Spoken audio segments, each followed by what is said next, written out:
Well, thank you everyone for joining us today. It's great to have so many people here. It's nice to see that it's well attended again. It's been really wonderful to have these discussion groups for Chimp Crazy. So my name is Andy Gray. I'm the director of the North American Primate Sanctuary Alliance.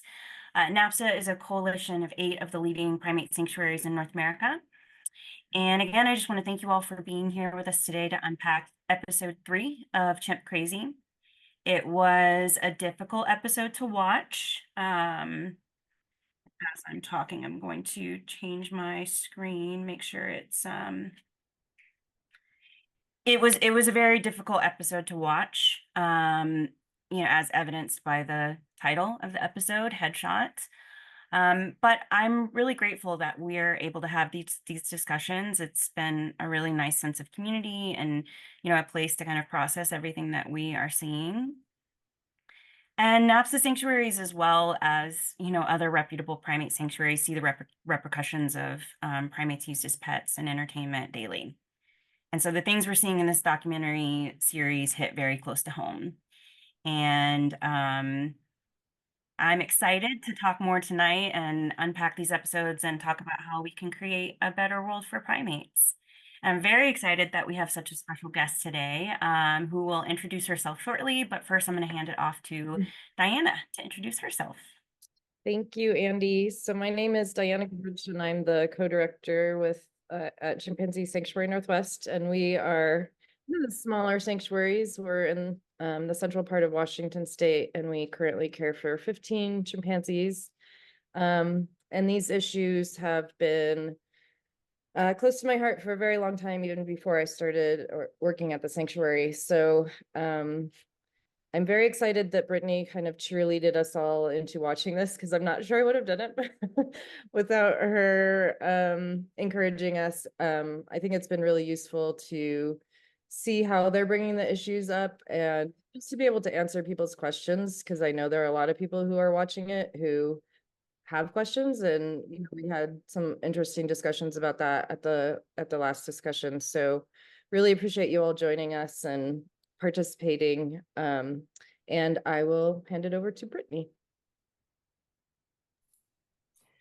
Hi, everyone, and thanks so much to NAPSA for having me. I'm Brittany Pete. I'm General Counsel for Captive Animal Law Enforcement with the PETA Foundation. Our division oversees PETA's work on behalf of captive wildlife in the United States, which means that I worked on Tonka's case and Buck's case, and was part of Chimp Crazy. So yeah, this was a really tough episode, but I really wanted to be here tonight to talk about this one because Buck's story really means a lot to me, and there's a lot that wasn't covered in the story. So I'm looking forward to commiserating with other folks who watched and talking, and also just answering any questions that you all may have after watching the first 3 episodes. Thank you, Brittany. Yeah, it's really great to have you here for this episode in particular because of your involvement. And it's been really wonderful to see you throughout these episodes, and you've done such a great job talking about, the lives that these chimps deserve. So with that, we can get into it. So first, I want to go over some Zoom stuff. Diana, do you happen to have those links that you shared last time in the chat? Do you think you could share those again, if you have them handy? Yeah, I think I can find them. I'll do that. Great. Sorry, I meant to ask you about that beforehand. Thank you.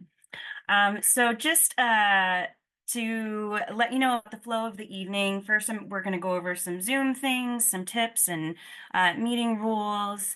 We'll give a recap of the episode, and then we will have a few polls and some discussion questions and free discussion. And I apologize, my arrow thing is not working every time I hit it. All right, so As you have probably noticed, this meeting is being recorded. So just something important to keep in mind as we're all talking and commiserating, just be aware that this is recorded and it will be shared publicly. So just important for everyone to know. You can turn on subtitles by clicking CC in the meeting controls.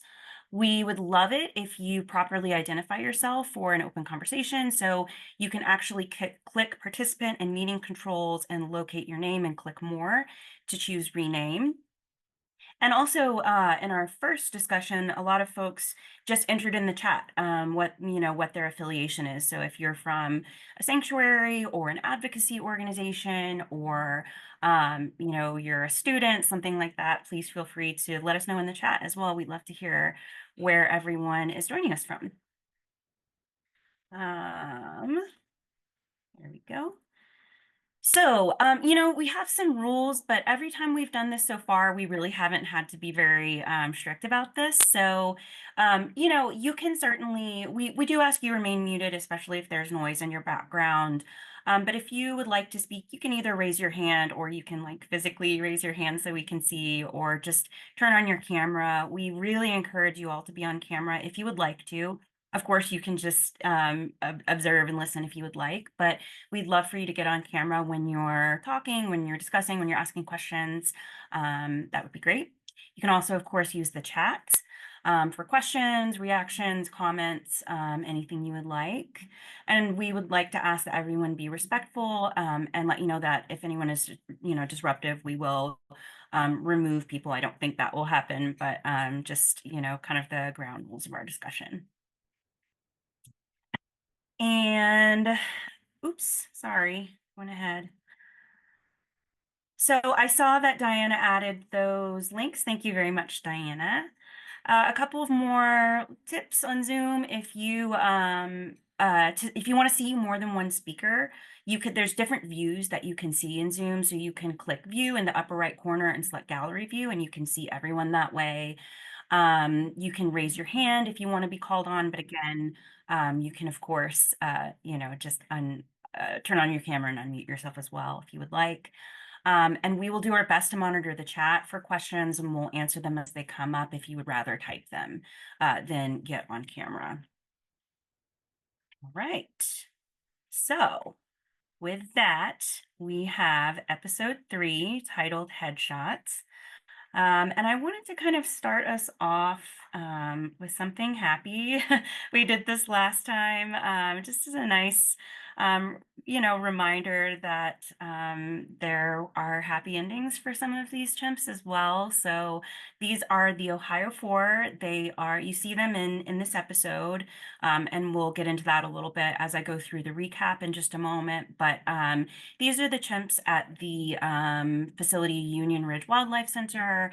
The person Sai that you see Tonia interacting with, and who is also interviewed, was holding these chimps. And I'm sure Brittany will be speaking a little bit more about this shortly, but I just wanted to share this because it's wonderful that these chimps are now at Save the Chimps, and they're living in large family groups on big, beautiful islands. So a nice reminder as we go through that although this had some really heavy content and some of it was really hard to watch, there's also some really good things that came out of these cases. All right.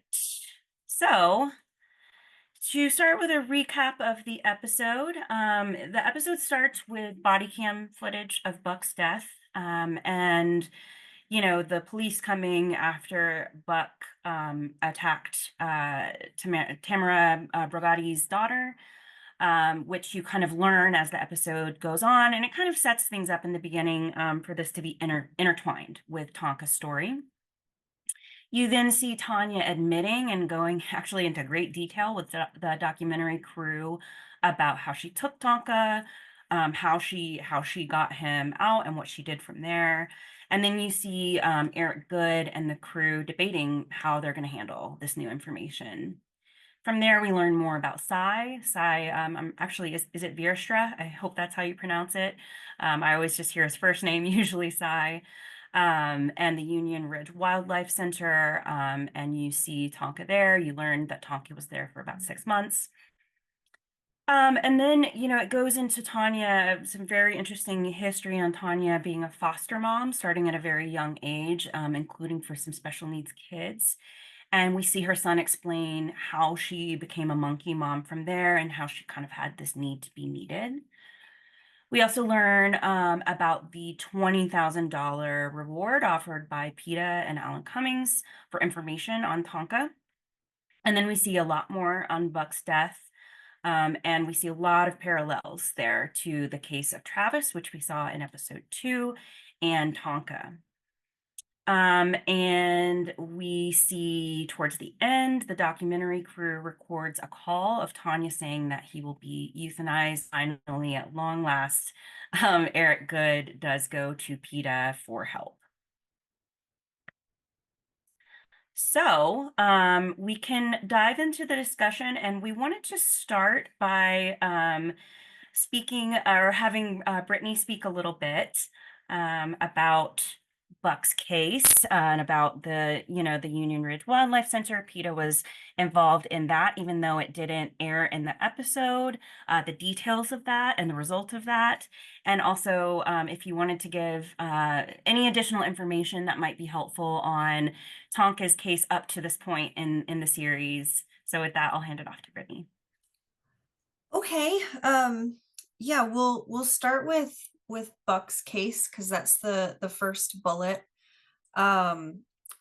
So a couple of interesting things that we've come across in the research throughout our work relating to Buck.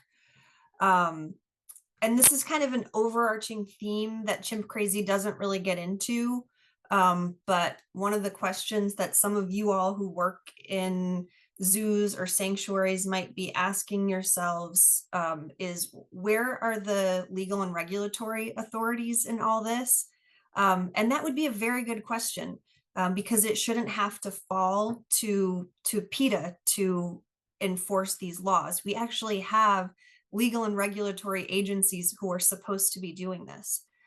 So Tamara Brajati actually first applied for a permit to acquire a chimpanzee back in 2004. She already had Buck at that point. He was an infant whom she acquired at 21 days old. And in the experience section of the permit application, the experience that she listed for having worked with chimpanzees was having worked in a lab as a janitor, and then as someone who was authorized to feed chimpanzees for a time. And she disclosed in the application that she was actually suspended for several months for breaking protocol and having one of her teeth knocked out by a chimpanzee. And then the other experience that she listed was having worked at a zoo in Ohio for 6 months, but she didn't specify which zoo. She didn't specify what her job supposedly was at this facility. And the Oregon Department of Agriculture determined that that was sufficient experience for her to have a chimpanzee in her home. Another thing that we discovered when we were going through the records is that for many years, Tamara was trying to acquire a second chimpanzee, a female, presumably to breed.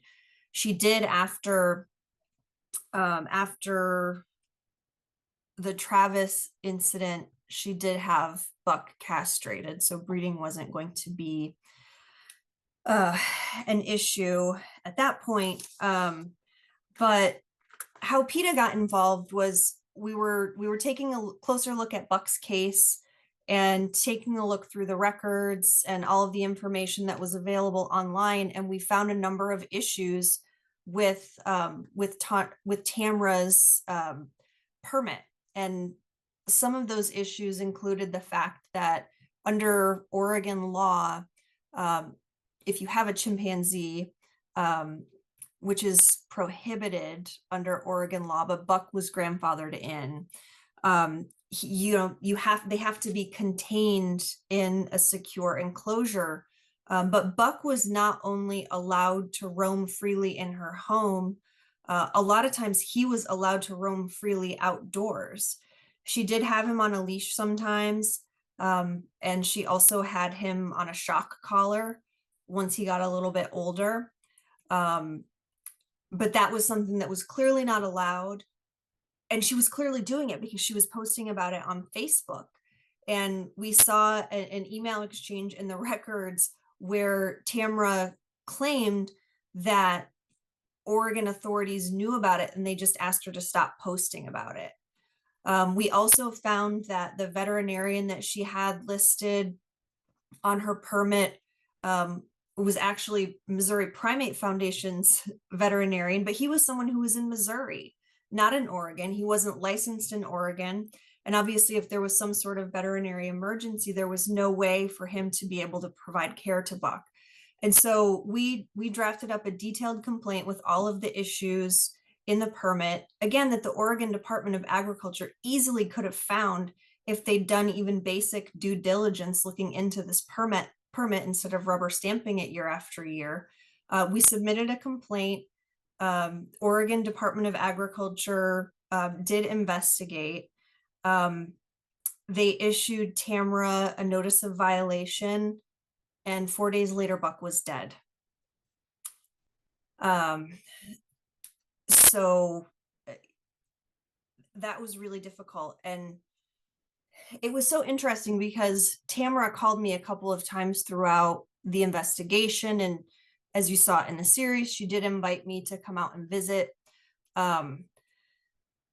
Obviously, that was complicated. I wanted to keep conversations going with her so that we could try to come to some sort of come up with some sort of plan to get Buck to a sanctuary. But I obviously wasn't going to go to her house and endanger myself and endanger Buck by freely interacting with Buck as Tamra did. And so Jamie, I think her name was, the woman in the series, said that Tamra ghosted us. Well, that's just not true. I just obviously wasn't going to go out under those circumstances. So we were still working that out. But she was, in those first conversations when we spoke on the phone, extremely erratic. She would be sobbing and screaming.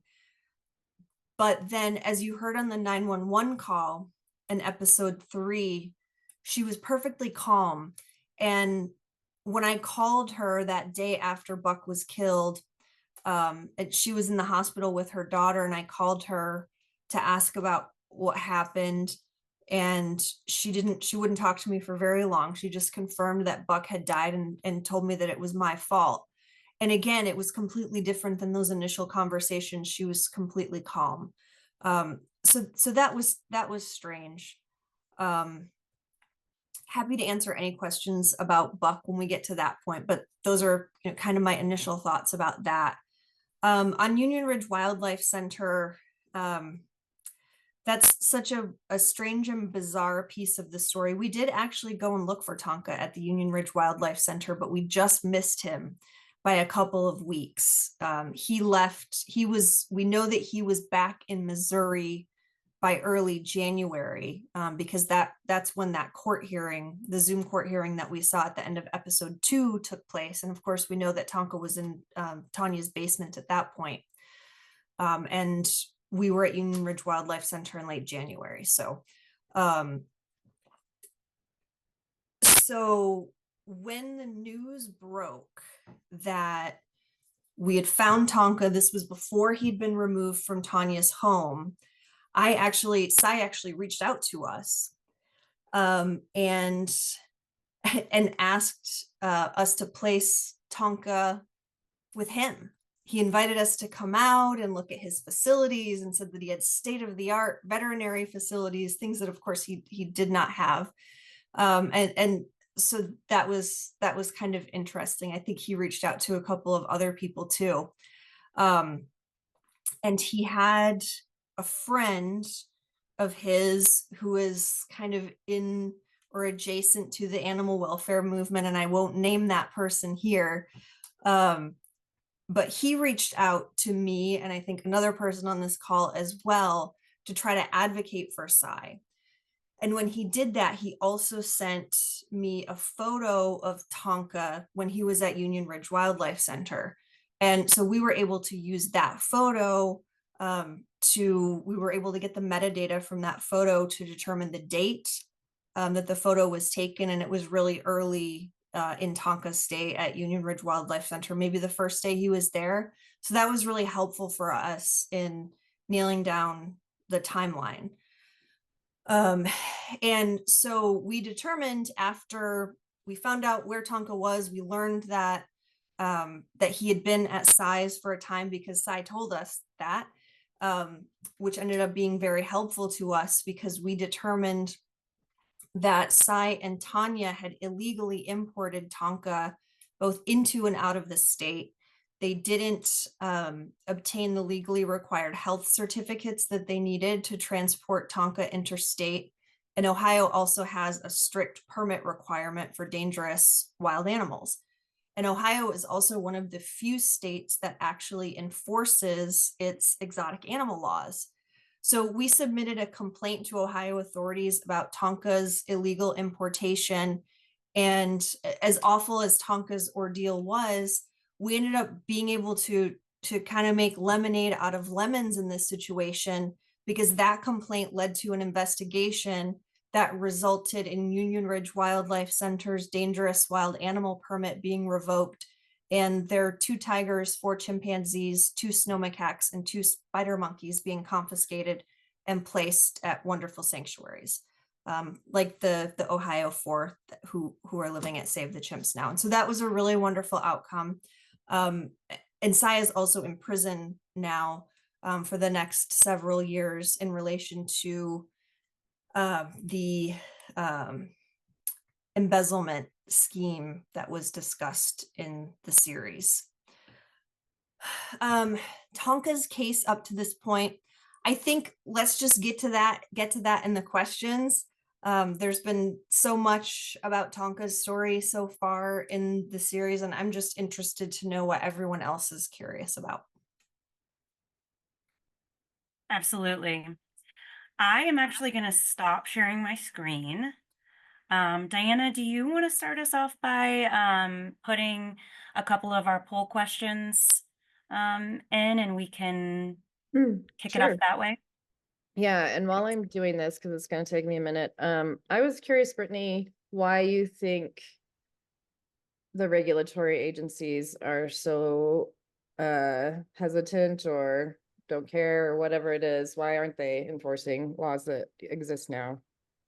I don't know. I wish I knew, but I don't. It's across the board. It's the USDA, it's the state agencies, or I should say almost across the board, because like I said, Ohio is one of the states that they not only enforce their laws, but they actually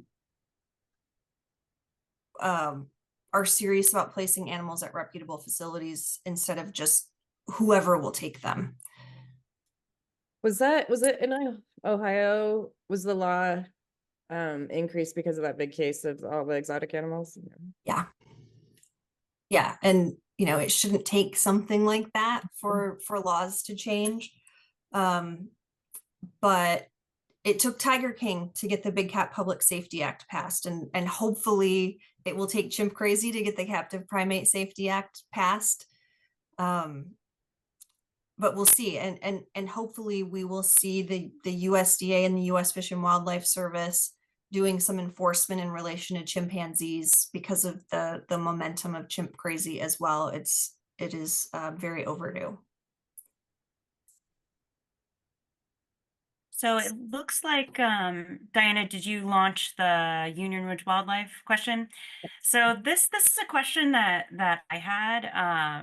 I actually, the reason I wanted to ask the group about this is because we have some family in town right now, and we watched the episode together, and they've been out to save the chimps before, they've been to other sanctuaries before, and they're animal welfare advocates, but they don't have as much knowledge about like chimps, for example, as I do, because of my background. And as we were watching, and Sai was talking about, oh, we're expanding, and we take in these animals from bad situations, and we're going to build this state-of-the-art facilities that can house 24 chimps. I said something off, I made a comment about it not being a good place, and they were like, oh, is this not a good sanctuary? And that got me wondering if other people might have not known when they watched. And I know kind of it's sort of interesting to me because, you know, the producers of the show talk about wanting people to make up their own minds. But I don't know if they always provide enough context for people to make up their own minds. So this is why this question came up for me. So I was curious what other people think. Well, and I think it's interesting too when you think about when you contrast Chimp Crazy with Tiger King, and you think about the way that Big Cat Rescue was portrayed in that series, and Mhm. it's kind of the opposite portrayal. Instead of showing the actual enclosures that cats were held in Big Cat Rescue, they showed the lockout where the animals ate Mhm. and portrayed that as the way that the animals were confined there. And so everyone, you know, took that as thinking that the animals were in a roadside zoo, and it's kind of a little bit opposite with Psy. Mhm. Yeah. Yeah. It is. And, you know, there's some of the missing context, I think, as well is, you know, they don't talk about whether this place is accredited or where they're really getting their animals. I mean, some of them may have been from bad situations, others may not have been. So yeah, definitely curious to hear what other people think as well. So I just ended the poll, so I think you should be able to view the results potentially.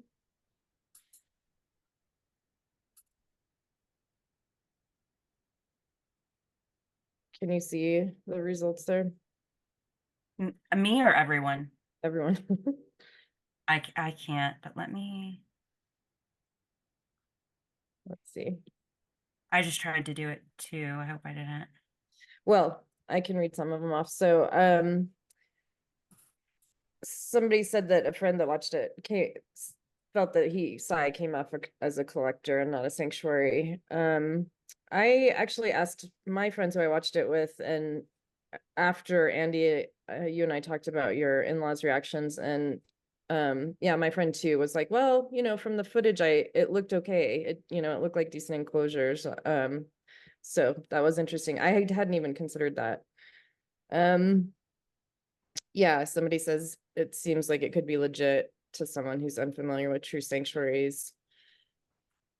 This is a good point. I don't know how the chimps eating McDonald's could have added to their level of legitimacy. Um, Mhm.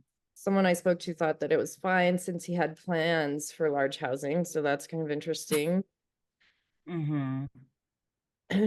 Um, and yeah, somebody said no, and I wish they really would have done a comparison with the true sanctuary and actually showed why his wasn't. Yeah, and without Mhm. context, it was difficult. Um, I think though, for me, when they got to the part of him digging up the chimp and uh cremating him and sharing the ashes with Tonia, that Yeah. was kind of it for me. That Yeah. was really bizarre. But And laughing yeah, Yeah. about it. like describing how decomposed the chimp's body was, and yeah. Yeah. You know, I turned to my family. I said, I think that would have been the worst day of my life if I had if I had done, like, they were so nonchalant. Mm-hmm. Yeah, and also, I mean, it's just kind of weird that they chose to do that. Like, I guess they thought maybe Brittany, you and PETA were going to analyze the ashes to see if there was DNA of chimpanzees in there or something. Yeah, it was good. It was a strange choice. The other Well, part I that, think she was hoping that we would, yeah, because what was it going to show? It was going to show, well, and that is something that we looked into, because she claimed that she had ashes. mm, And so we did ask around, and we determined that no, you cannot retrieve DNA for ashes, or from ashes. There needs to be bone, and Tonia represented to us that there was no bone, it was only ash, and so we determined that it wouldn't be possible to test the ashes. But I think that she didn't realize that, and I think that she was hoping that we would test the ashes, find out it was a male chimpanzee, and then just move on and leave her alone. But we wouldn't have trusted that anyway, because we knew that she was close with Connie Casey, and Connie Casey certainly has access to plenty of ashes from other male chimpanzees. Yeah, that's a good point. Yeah. And CC in the comments, God, I had even forgotten this or blocked it out of my head that Sai had cut the chimp's head off to save the skull. Like, definitely not a true sanctuary behavior. There's an interesting comment going back a little bit from Crystal saying, I mean, the purpose of the USDA is to promote and expand markets for food producers. It's crazy they regulate zoos and these exotic animal facilities. Maybe we can advocate for them to separate and create a new regulatory agency.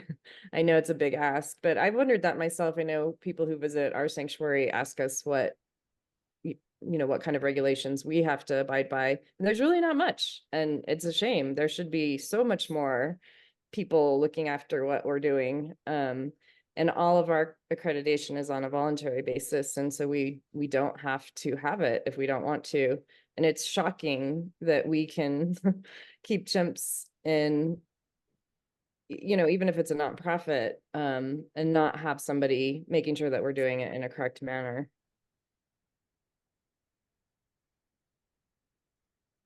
So I see another.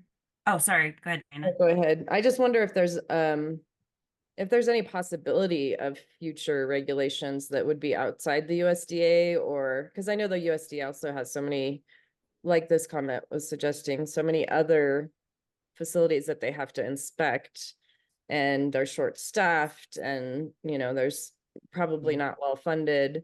So it's really not the best, even if they were working, even if they were trying to uphold the very minimum standards that exist. I will say, Yeah. I can jump in on that and say that a lot of us would really like to see the Animal Welfare Act outside of the USDA, and there's been a somewhat clandestine effort on the part of a number of organizations to look at the feasibility of that. And unfortunately, it just isn't feasible in our political time, even remotely. And so we're just back to heaping the pressure on and taking advantage of situations like these whenever we can, to highlight the issues with enforcement, and try to push the agency to do better, and push lawmakers to push them to do better. Yeah. I see another comment that I wanted to read in the chat from Peter at Oakland Zoo. I also worried about how viewers might view Sanctuary given Tonia's son's comments about Tonka, sorry, being injured at Sai's place, and suggesting that this is what would happen at a real sanctuary. And what I found kind of ironic about that to begin with was this idea that he couldn't be with other chimps, but they did put him with other chimps at Sai's place. It's kind of like canny or canny, like when it kind of served you to put him with other chimps, then you did, right? But yes, it was an interesting argument. I mean, for me, as I watched that, it's so obvious that these people are not chimp experts. So they don't really have the experience to assess if Tonka would be able to be with other chimps. And of course, we have a few people from Save the Chimps on this call right now who who could give some spoiler alerts that Tonka can be with other chimps. But as I think everyone in this group already knows, because we've talked about it in other discussion calls that we've had, a little bit of spoilers. But did you it's kind of hard to see on my screen. Did you just launch another poll question, Diana? No, I just closed the other one Okay. out. Okay, Yeah. gotcha. So Crystal Heath has an interesting comment that I wanted to address. So she said, sorry, that's not the one I wanted to talk about. Leslie, as far as I know, Sai was the one who helped Tonka. He deserves credit. He was switching out of the commercial side to our side. He found the sanctuary side people more difficult. I know he was trying. So I know, yeah, Sai started as a basically very similar to Tonia. He was an animal broker and was attempting to establish himself as a sanctuary. He claims that he was. Yeah.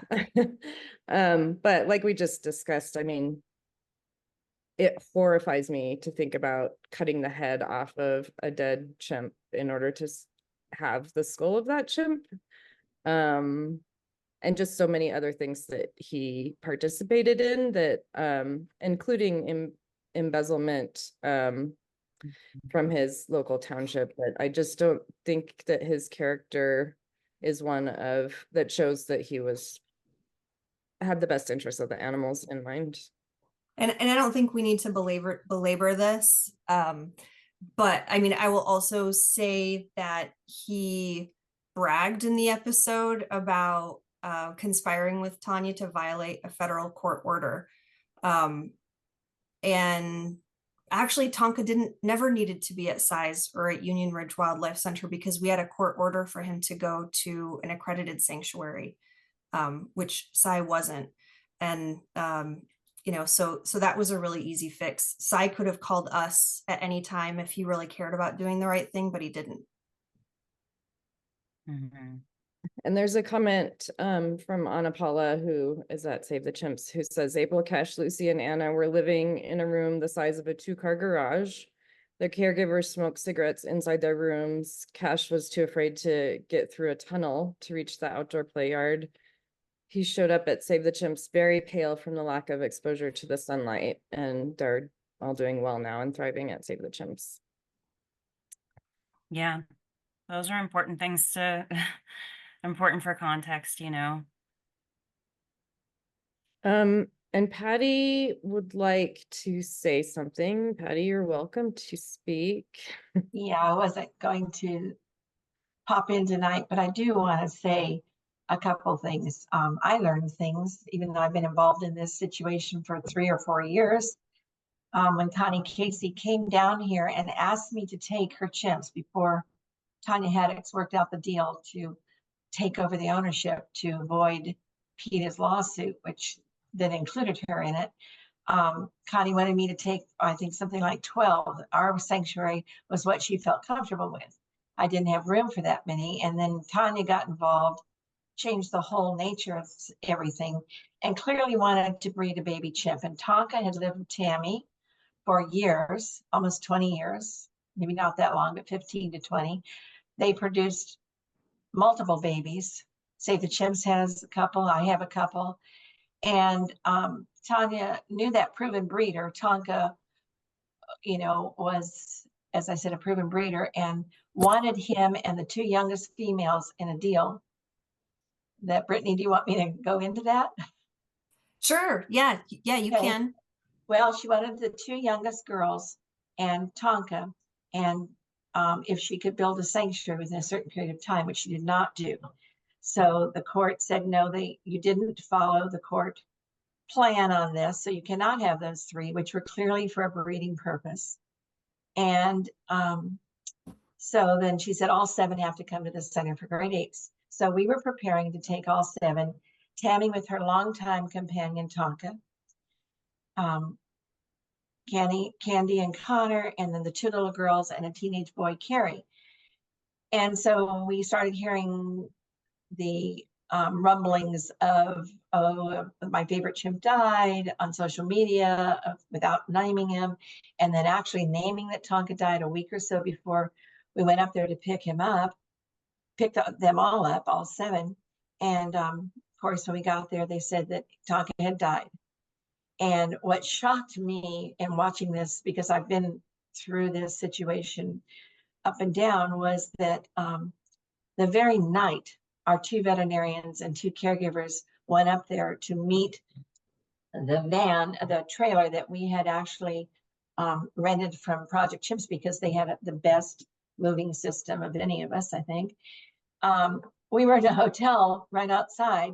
We weren't, I wasn't there, but our veterinarians were in a hotel the night before we picked him up, and realizing that Tonka was also in a hotel that same night within about the same distance, maybe even the same hotel for all I know. It was shocking to me. And here's why it was even more shocking, because later, not even a year, what was it, 8 months maybe, when Tonka was found in her basement, Cy contacted me through this mutual friend, and thinking that we were the sanctuary that was going to pick up Tonka from her basement, which we weren't, because we had taken 8 more chimps between the time we took Connie's 6 and when Tonka was found, and I didn't have immediate room.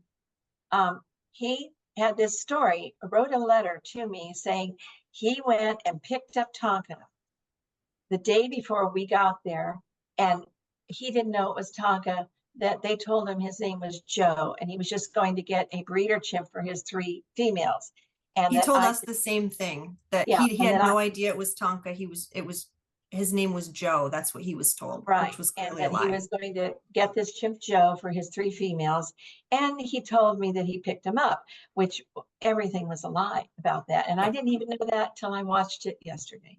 So I feel, you know, I it just was such a mess. But the fact that we didn't have room for Tonka, I was very grateful to Save the Chimps that they could step up and they had room. And the initial plan, and Paula can put in on this too, was we were building more space, and they were going to keep him for us for a couple of months and then bring him back. But he did so well there, and bonded with some chimps there, that they wanted to keep him. They fell in love with Tonka too. I was just there last week visiting Save the Chimps, saw Tonka on the island in his group, doing really well. The girls apparently love him. And, you know, I would love for him to come back and be here with Tammy, but Tammy's doing great in her group.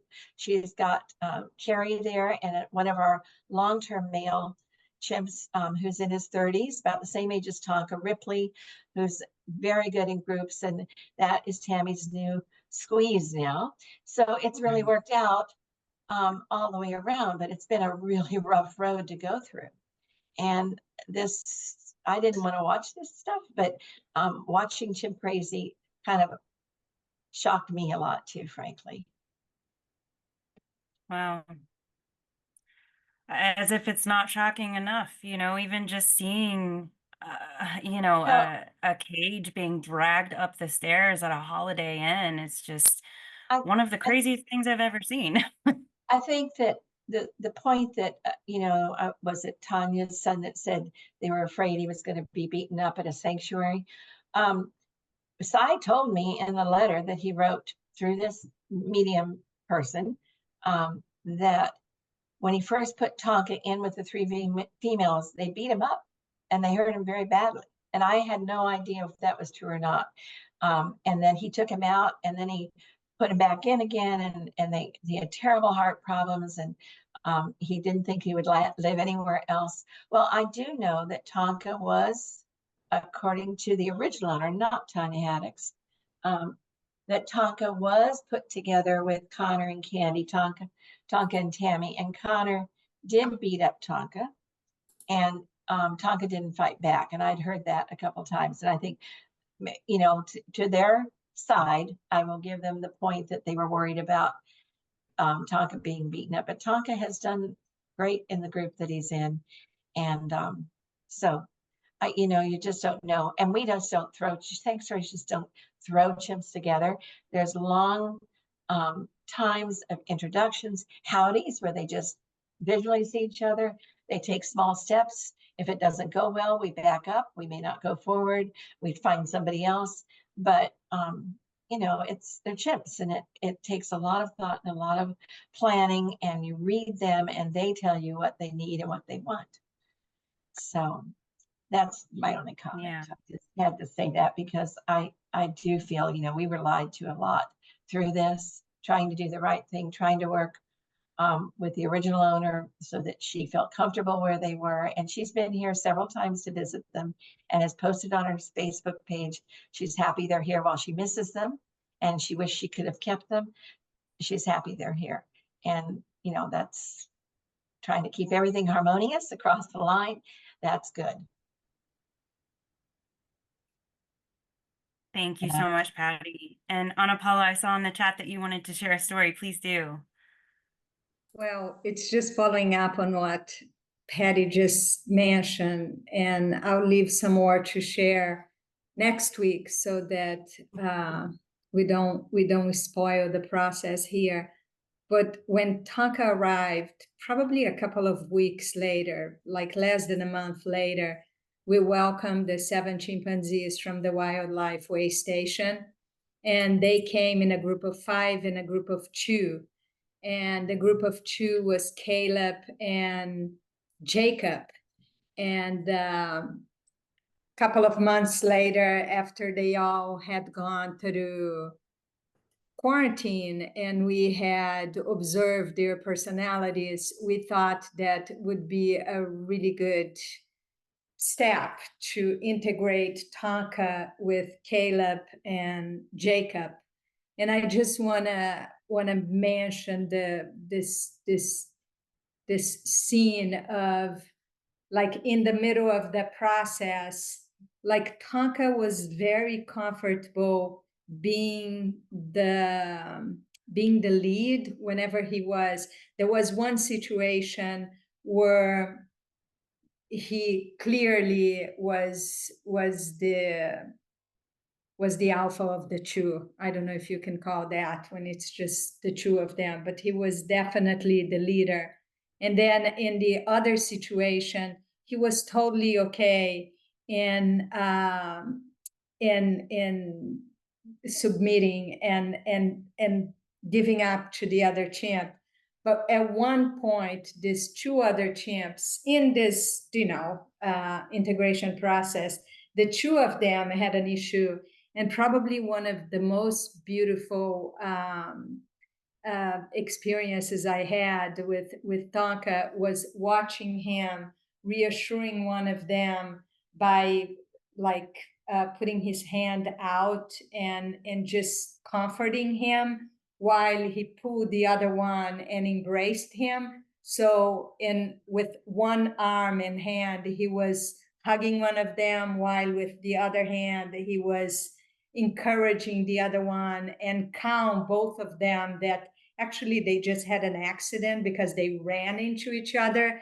And it was just so beautiful how wise and gentle Tonka was at that moment and just like calm the 2 of them. So just to say, yes, he knows how to be a chimp, and whether that's through experience or instinct, he really showed to have a really kind personality and a gentle and beautiful soul. So, and now he is with 17 and doing quite well. And yes, the females really enjoy his company, but what's also really special that, as it turns out, Caleb, one of the 2 chimps from the wildlife way station, is actually Tonka's son. So Tonka is with his son, and it's amazing how close they are. And of course, they did not know that, but it's just like one of those magical things. So had to share that. Thank you. Thank you so much, Anna Paula. Another part, because you mentioned Caleb as his son, another part that I found very disturbing in the episode was Tonia showing Instagram videos of Tonka's sons that are at why am I blanking on the name? Doc Antel's place. Myrtle Beach Safari. Yeah. Yeah. So I don't know if everyone knows about that, but maybe Brittany can say a couple words about Myrtle Beach Safari. Yeah. One of the places that we're working to highlight through all of this. So Myrtle Beach Safari has a number of chimpanzees that they've acquired from a couple of different breeders throughout the country, including from Connie Casey. And they use the chimps for publicity stunts. They once, when the original remake of Planet of the Apes came out, they did a stunt where they took the chimpanzees to the theater to see it. They also offer paid encounters with baby chimpanzees, and Doc Antle's son Cody has a massive social media following, and I think that they're probably making a lot of money through his Instagram and TikTok videos, hands-on with chimpanzees who are being dressed up. Yeah, thank you. It's super aggravating to see how much attention they get, and just those chimps are getting older, and who knows what's going to happen with them. Speaking of that, so Mary Lee, who's on this call, shared an email earlier that is a podcast that Tonia Harding, I keep saying that. It's like stuck in my head. Wrong. Tonia Haddix was interviewed on, and I'm just going to share it in case anyone wants to listen to it. Anna Paula, it will extremely infuriate you if you do listen to it. The last 10 minutes are a bit fascinating, and also extremely scary. So she has this whole idea of how she's going to prove that Tonka wants to still remain with her. But she also said that when the camera crew wasn't there, she would let Tonka out of the cage in the basement, and he would just hang out with her on the couch and scroll through TV. And so, I mean, I can't believe she said that after watching the series, and not for her own safety, because I know she's not concerned about that, and she's somewhat delusional about what can happen, but just not having the sort of presence of mind to understand that people who are listening have been watching the series and seeing what was happening to people who were doing exactly what she was just describing. And so I would think that Tonka would have remained very much, he would have ended up very much like a case like Buck, if she was able to keep him. Yeah. And that's actually one of our discussion questions we had for today, is if it's kind of a good segue into that. Why do you think Tonia was willing to freely admit her crimes on camera to a documentary crew? I welcome anyone to speak up and answer your thoughts on. Diana just gave some of her thoughts, I think, about her being delusional. But I would love to hear anyone else's thoughts on that. Vanity. That's a good one. Right. Or maybe the idea that they're going to see what I'm doing is so good that it's going to get me, that the legal trouble will go away because obviously I'm doing such a good thing here. I agree with Which that. of course would be very, very delusional. Brittany, you said you agree with that? Yeah, I agree with that. It's bizarre. It's so bizarre to see someone just admitting major crimes on camera to a crew like that, I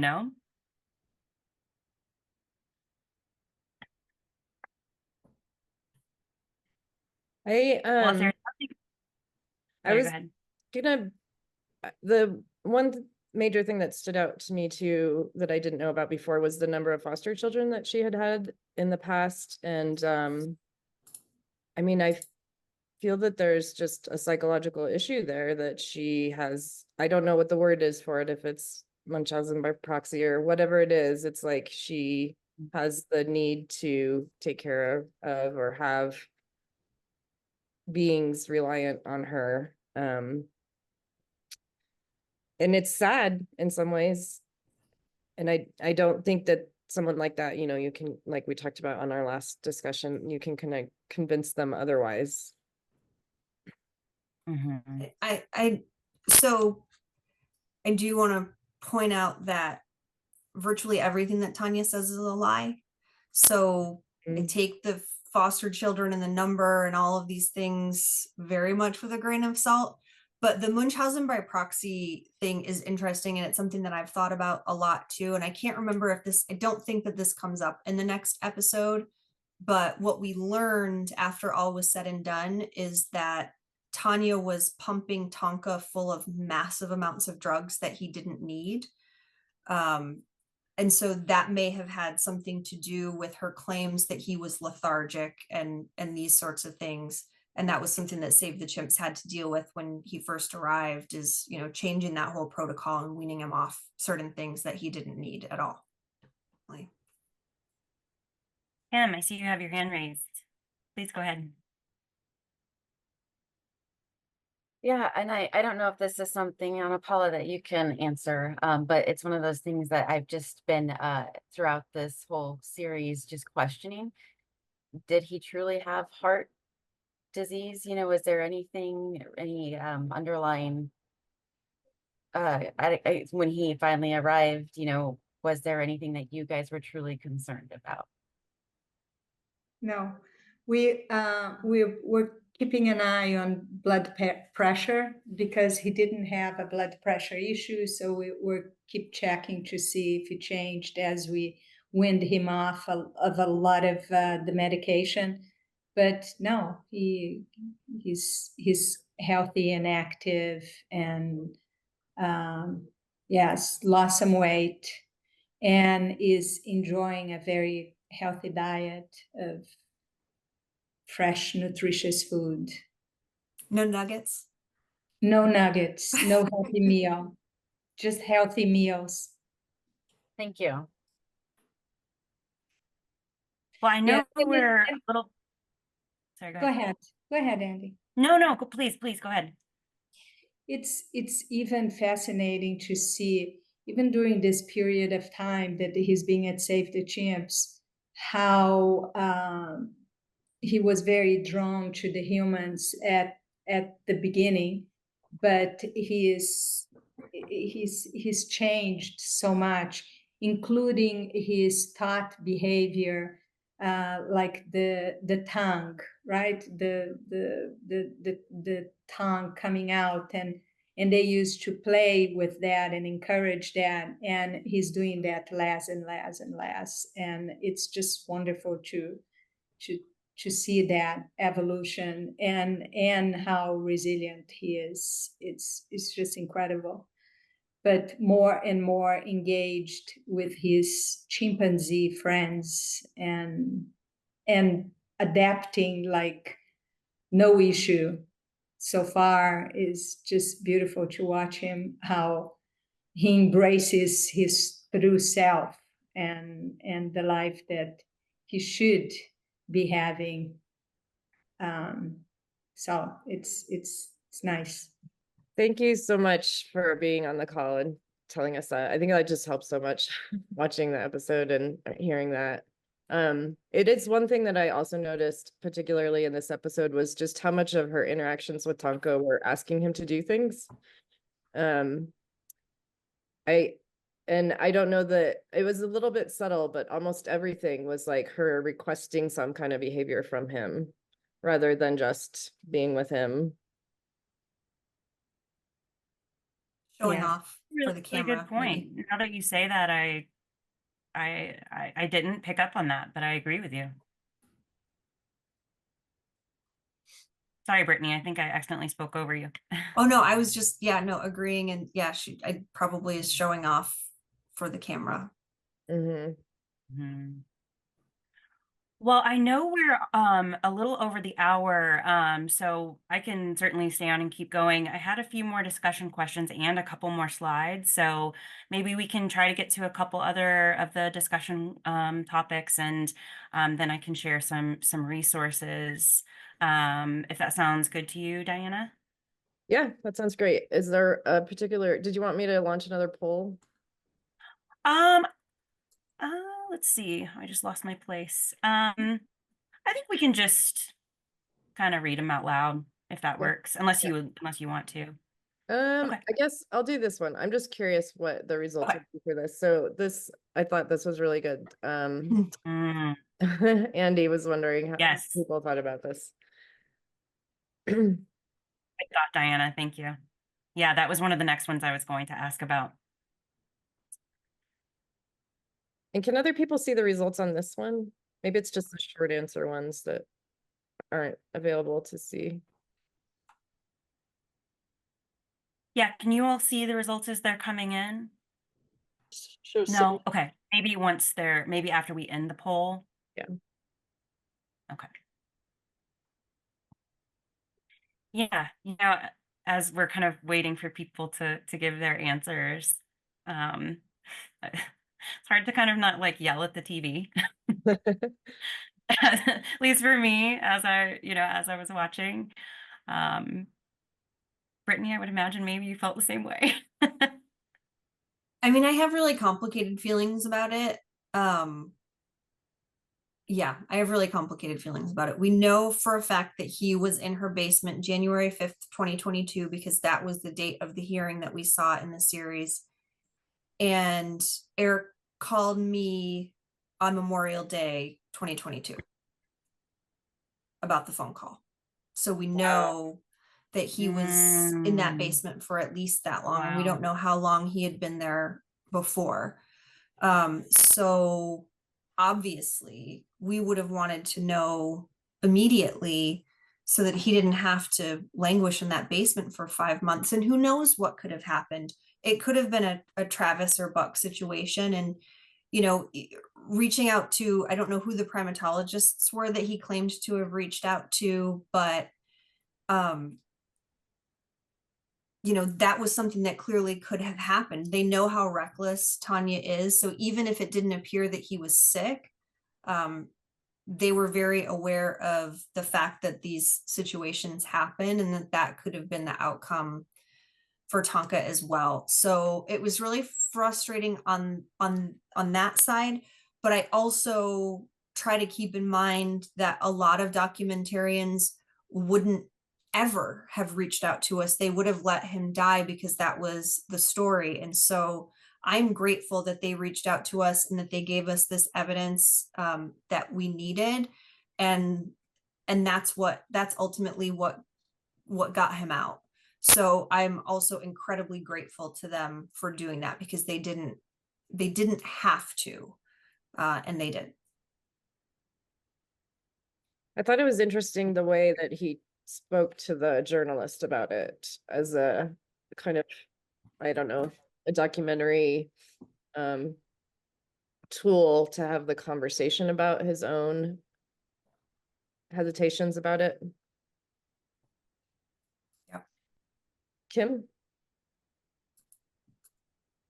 I was just wondering if, like, it being an accomplice, like knowing about it, is there any repercussions for anybody with that? So Erica just asked a very similar question in the chat.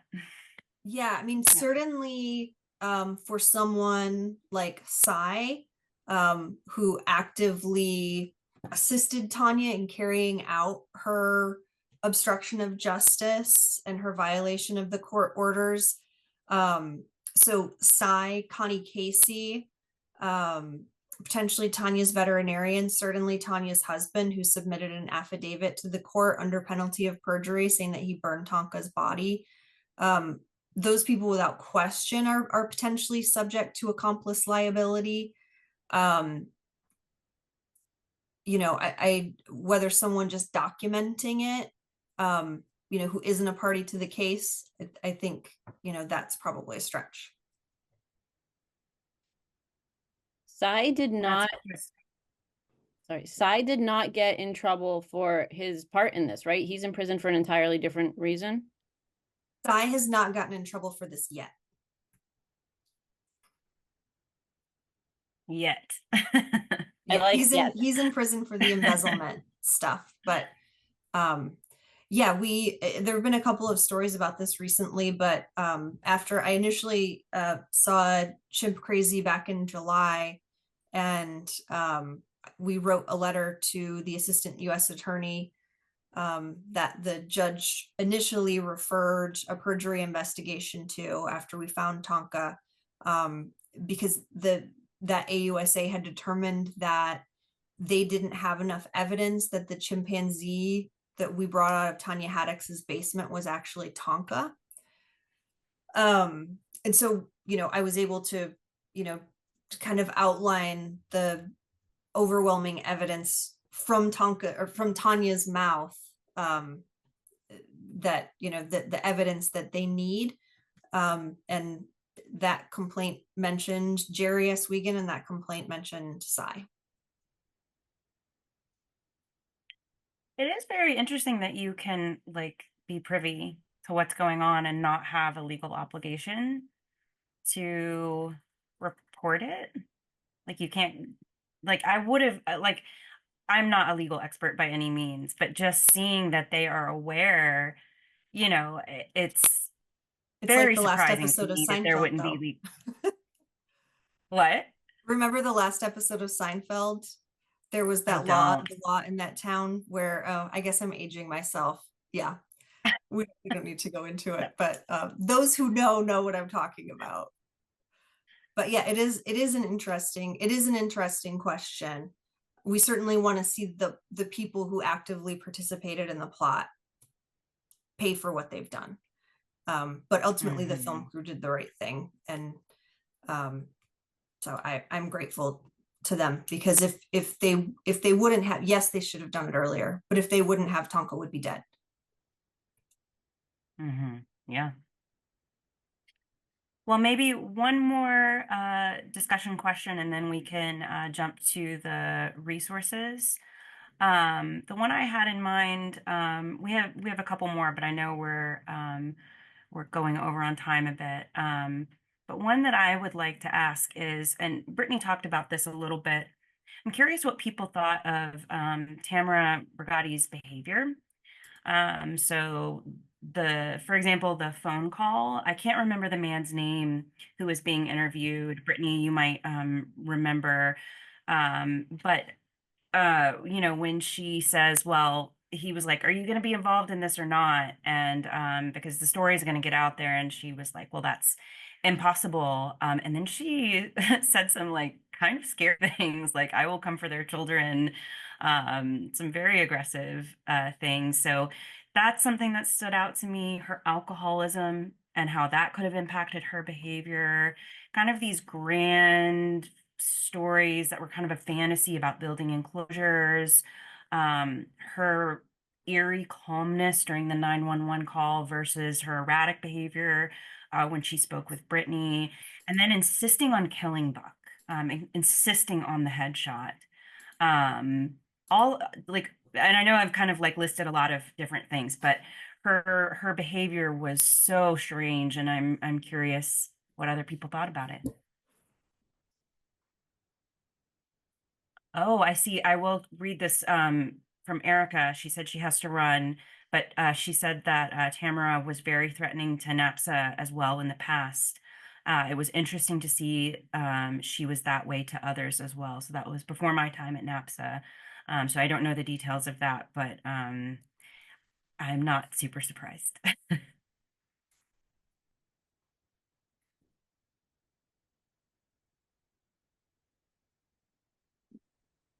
It also seemed like when she was, I mean, obviously it was so shocking when she was adamant to have him shot in the head, but it seems like he was in a different room by that point, like a caged outdoor patio. So wouldn't it have been possible to close him out there? Her I claim thought the was same that, thing. so she claimed that that was the only access point to get her to her daughter, who was supposedly gravely wounded. Oh. So her position was, you have to kill this animal in order for first responders to get to my daughter who's gravely injured. I don't know if that's true. Interesting. Any other thoughts on her behavior in general? And I don't know if there's anyone else on this call who interacted with her at any point. We have a lot of sanctuary folks here. Hey, this is Erin, and that was tough. I'm so angry at the people that you know, there's one thing to have these nutso people, right? But in the situation in Pendleton, there were a lot of accomplices. I talked to the state vet at that time and was just given she's grandfathered in, she has a permit. Wouldn't hear anything about the danger of it.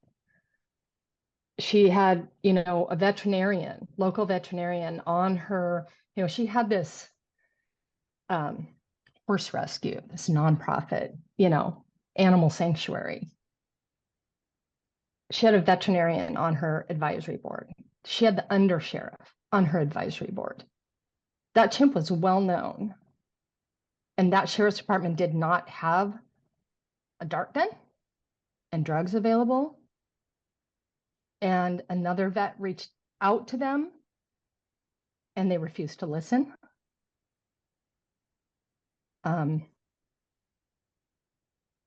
Unbelievable. And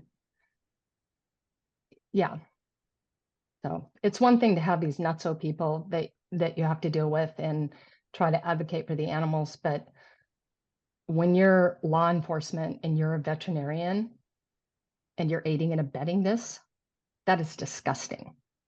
And those people should be held to account.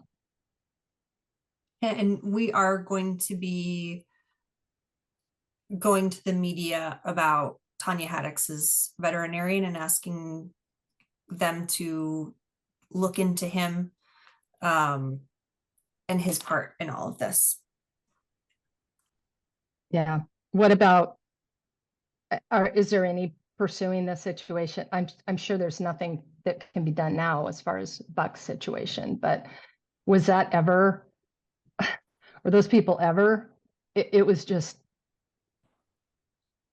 did anybody ever even hold them to account or ask them, or did they just blow it off? I mean, there's almost, so we certainly raised concerns in the media after Buck was killed. But thankfully there are no other chimpanzees in Buck's situation in Oregon. So this situation won't be repeated. But in 2010, after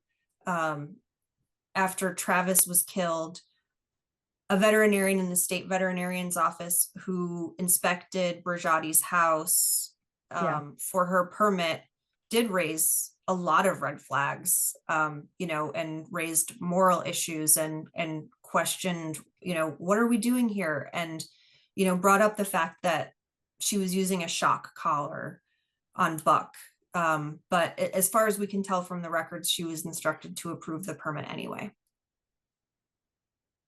And this is what happens over and over again. There were people who raised red flags in Travis's case as well. And those people are ignored. And one of the cases that we're really trying to bring a lot of light to right now is a chimpanzee named Bo, B-O-W, who also lives in Missouri right now in a private home with a woman named Aya Katz, who posts bizarre videos of herself being groomed by Bo on YouTube. And those are monetized videos. And she also sells Bo merch. And so that is something that is required. That's exhibition of animals. She's required to have a USDA license for that. We complained to the USDA about it about a year ago. They did investigate, but she ignored them. And they gave her a citation for exhibiting without a license, but now it's been a year and they haven't done anything else. And she continues to publish video after video after video. And he's going to be the next Travis and the next Buck if authorities continue to sit on their laurels. So we've gotten one really good story about Bo so far. We're doing a news release tomorrow for a follow-up letter to the USDA with a CC to the US Department of Justice, calling for an Endangered Species Act case on behalf of Bo as well. And hopefully we'll be able to bring some attention to his case. Thank you. Thank you, Brittany. Yeah, and Go ahead. the veterinarian that I dealt with was LeMaster, not Brad LeMaster, not the one that approved the permit. I think LeMaster came in 2018, and I had tried to contact him in 2019 or something. So it was just sort of a changing of the guard and just carrying on, I guess. So yeah, vets need to be better advocates overall. Thanks. Thank you, Erin. It was very hard to watch. It's so upsetting, and I personally I liked a lot of what I think her name is Jamie had to say. She was the one who kind of acted as a knee of sorts to Buck over the years. And there was one quote actually that I wrote down, and I'm sure most of you remember it. But I'll read it here. It's a beautiful baby you feel so bonded to, but it is so for you and at the expense of the ape. And yeah, that really hit hard for me. It's just incredibly sad that it had to happen that way. And thank you, Brittany and PETA, for all you did to advocate for Buck. And it's just tragic.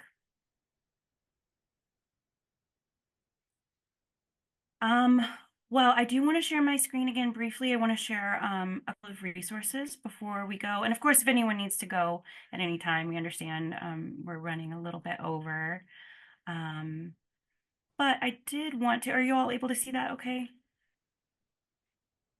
I did notice we've talked about this page before, the official Chimp Crazy page, how they have some resources. I noticed that they added Jane Goodall Institute to their list of resources, which is great. And of course, we have Save the Chimps. Kind of funny that they don't want spoilers, but their Save the Chimp link goes straight to Tonka's bio. But it's great that they have this on their website. I'm so glad, and I hope that Save the Chimps continues to get more positive attention for all they've done for Tonka and all the other amazing chimps in their care. So I just wanted to share that is there, which is great. We've already talked a little bit about the Ohio 4. I did just want to, and actually give me one sec. I apologize. I want to make sure I have this. Yeah, okay, I'll share my screen again. I have some links that I wanted to share in the chat that are just some nice feel-good things about the Ohio 4. So I will share those now. There's some nice video. Oops, I think I just put them twice. Uh-oh. Thanks for bearing with me. There's one. And here's a nice video from Save the Chimps. So we've already talked about that a bit, but wanted to mention it. And then we've talked a little bit about this before in our previous calls, but we do have some additional educational resources. Chimpanzee Sanctuary Northwest has some information on roadside zoos that I'm putting in the chat. And we also have NAPSA's educational resources as well. I also wanted to mention a little bit about the Chimpanzees in Need work that NAPSA is leading right now to get all of the remaining Tonkas in bad situations in the country to sanctuary, which Brittany has been involved with, and Anna Paula and Diana and Kim and lots of people on this call have been involved with. So, there are more chimps in situations that are not ideal. And we are looking at capacity, what kind of funding is needed to make this happen, because there's a little over 200 chimps, including Bo, who Brittany just mentioned. So we're very hopeful that we can get out ahead of that and do some planning. I'm sure that many of you heard about the wildlife way station chimps, and that was kind of an emergency situation where 40 chimps need to be rehomed, and it took 4 years to get those chimps to great sanctuaries, and it was excellent work that got them there. And the hope is with continuing this Chimpanzees in Need project that we can, have space available and that it won't take that long going forward. And we've also been able to talk a little bit about the Captive Primate Safety Act in our previous discussion group. So just wanted to mention that again. I also specifically wanted to share these links. Uh-oh, I just accidentally clicked it, so it took it. But you can see here the link that I am talking about. But give me 1 second, I'll put those in the chat for you. The nice thing about these using these two links is that you can actually find if your senators are currently co-sponsors. And that's really what we need right now for this bill. So if you go to the ADLF action alert, and you put in your location, it will show you who your legislators are. And then you can compare that with the co-sponsor information on the congress.gov and see if yours are already co-sponsors or not. So I thought that was very helpful, and I hope that you all find that helpful as well. I apologize getting this back into full screen. All right.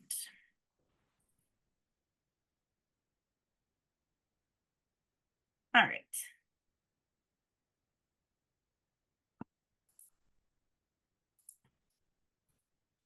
And then just sharing this map again for anyone who may have missed it last time, just kind of a helpful quick look at, where states currently are and why the Captive Primate Safety Act would be so helpful to have federal legislation protecting primates throughout the country.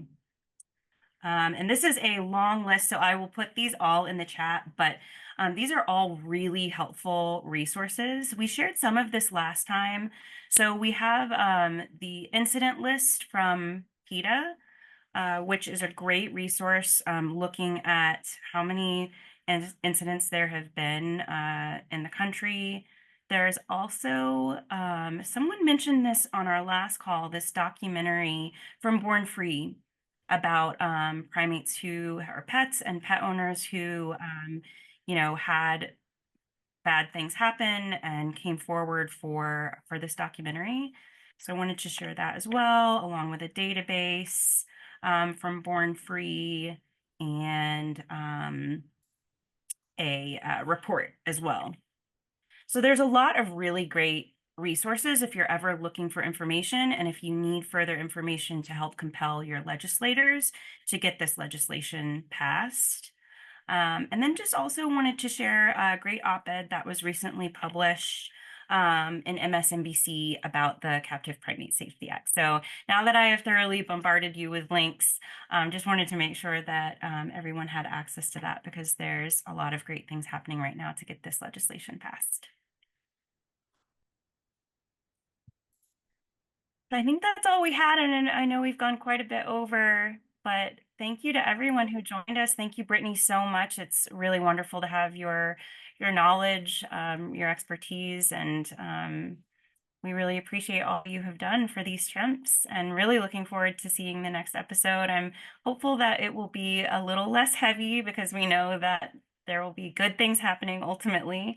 So fingers crossed that it'll be a little bit easier to watch than some of the others. It has its moments. Sorry. Oh, Definitely good stuff. But yeah. Thank you all so much for having me. I really appreciate it and incredibly grateful for all the wonderful work that everyone on this call is doing for chimpanzees. Absolutely. Thanks, Brittany. And thank you, Diana, as well. Yeah, thanks, Andy, for doing everything. Of course.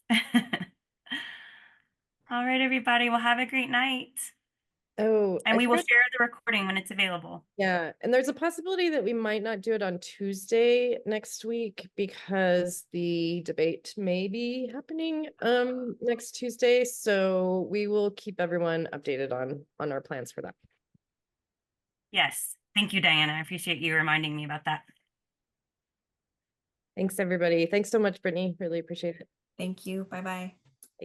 Thanks, everybody. Bye.